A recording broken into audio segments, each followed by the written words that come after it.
आणि ही ओळख राज्यभर आणि देशभर भिलारची झाली आणि ही ओळख आपल्या भिलारची होत असताना ही ओळख कुठून झाली, कुणी करून दिली, हे पण भिलारवासियांनी जरा विचार केला पाहिजे. ही ओळख मूळची भारतीय जनता पार्टीनं करून दिली ही वस्तुस्थिती आपण लक्षात घ्यावी. विनोद तावडे मंत्री असताना भिलार हे पुस्तकांचं गाव आणि त्याला जी काही योजना त्यांनी राबवली त्याच्यातनं खऱ्या अर्थानं या गावाचं हे नाव झालं आणि आज जे बऱ्यापैकी जे काही कॉन्क्रीटचे रस्ते वगैरे झालेत हे गावातले त्या काळात विनोद तावडे साहेबांनी जे नियोजन केलं त्याच्यातनं हा सगळा गावचा विकास झाला ही वस्तुस्थिती आहे.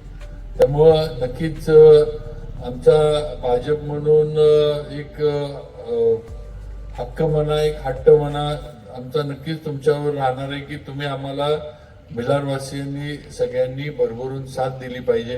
आपल्या गावाचा, आपल्या तालुक्याचा विकास करायचा असेल, या गावाला एक वेगळी उंची आहे, ती उंची जर आपली भिलारची जिल्ह्यात कायम राखायची असेल तर आता भाजप बरोबर राहण्याशिवाय आपल्याला पर्याय नाही हे आपण लक्षात घ्या.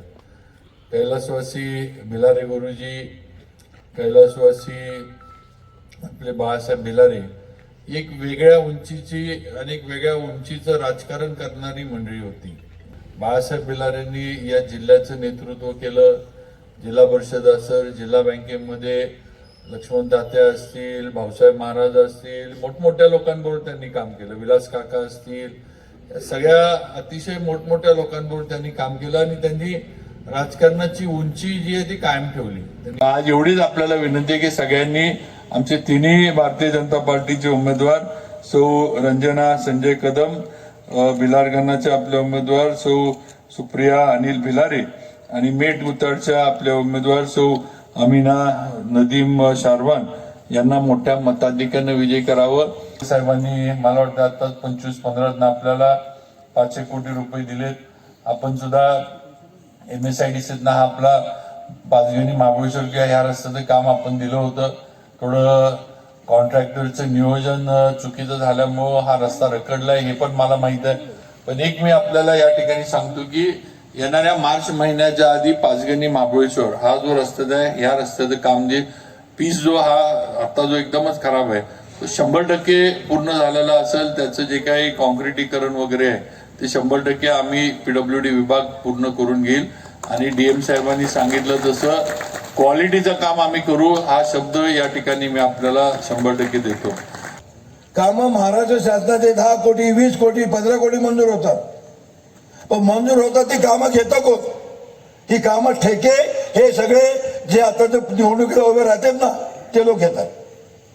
ह्या भागामध्ये जे काही काम करायचं असेल तर सर्व काम राजेंद्र राजपुरे आणि त्यांचा ग्रुप घेत असतो. महाबळेश्वर तालुक्या खालच्या भागामध्ये तर संजू गायकवाड आणि त्यांचं माणसं घेत असतात. कांदाटी खोऱ्यामध्ये गेलं तर संजय मोरे हा घेत असतो. मधल्या भागामध्ये सुभाष कदम घेत असतो. आणि राहिलेली कामं काही मोठ्या मोठ्या आमदारांच्या माध्यमातून मोठी मोठी कामं घेतली जात असतात. पण कामं होतं तर कामाचा दर्जा कुठे चांगला असतो? कामाचा दर्जा एकदम खराब असतो. बाबा पुढे जाऊन बघा 28 लाखाचा रस्ता मंजूर झाला, काम होतं, दुसऱ्या महिन्यात वाहून जातं. पावसाळ्यामध्ये खडी राहते, सगळे खड्डे पडतात आणि सांगतात आम्ही काम केलं, विकास केला. काही विकास काय केला त्यांनी स्वतःचा विकास करतायत. खरंच आपण माझ्या मते बांधकाम विभागामार्फत चौकशी लावून यांनी कसे भ्रष्टाचार केलाय हे आपण पाहिलं पाहिजे. तर महाबळेश्वर तालुक्यातली कामं चांगली होती. जोपर्यंत हे जी ठेकेदारी कमी होत नाही तोपर्यंत आपल्या तालुक्यातली कामं कधी चांगलं होणार नाही.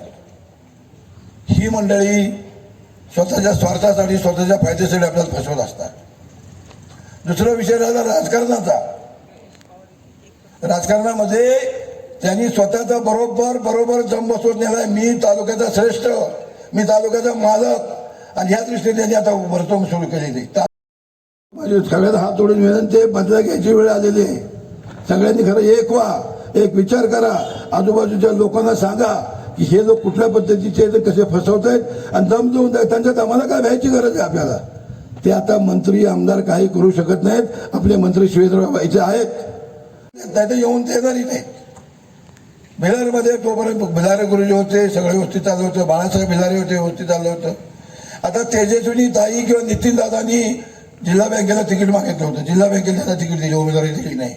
त्याला सांगितलं आम्ही तुम्हाला पंचायत समिती जिल्हा परिषदेला उमेदवारी देऊ. तेजस्विनी ताईला नितीन दादाला त्यांनी उमेदवारी दिली नाही. फसवलं. हे खच्चीकरण चाललंय.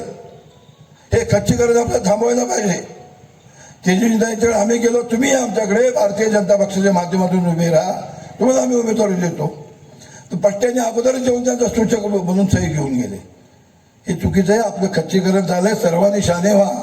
नितीन दादा तुम्ही देखील विचार करा, थोड्या दिवसात कधी विचार करा, पण हे आपल्याला पुढे येऊन देणार नाहीत. आणि कधीही फक्त ह्यांची जी मलिदा गँग आहे ना त्यालाच पुढे आणणार. कारण आमदारांनी आम्हाला नगरपालिकेला फसवलं, कराडकर मॅडमला फसवलं. शेवटच्या 6 दिवसापर्यंत बोलले तुम्हाला आम्ही उमेदवारी देतो, तुमच्याकडे एवढे उमेदवार देतो आणि तुम्हाला नगराध्यक्ष बनवतो. शेवटच्या 6 दिवसापूर्वी सांगितलं आम्हाला तुमचं होणार नाही, की आमचे पदाधिकारी नाही म्हणताय. फसवलं.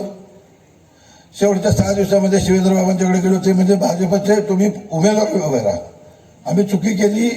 कराडकर मॅडम मी आम्ही तर कमळा उभे राहिलो होतो, नक्की 100% नगराध्यक्ष झाला असतो. पण आम्ही काही ठराविक मतदान मिळणार नाही म्हणून आम्ही आघाडीच्या माध्यमातून उभे राहिलो. तर भारतीय जनता पक्षामध्ये एवढी ताकद आहे. इथून पुढे अनेक वर्ष भारतीय जनता पक्ष हा सत्तेवर राहणार आहे.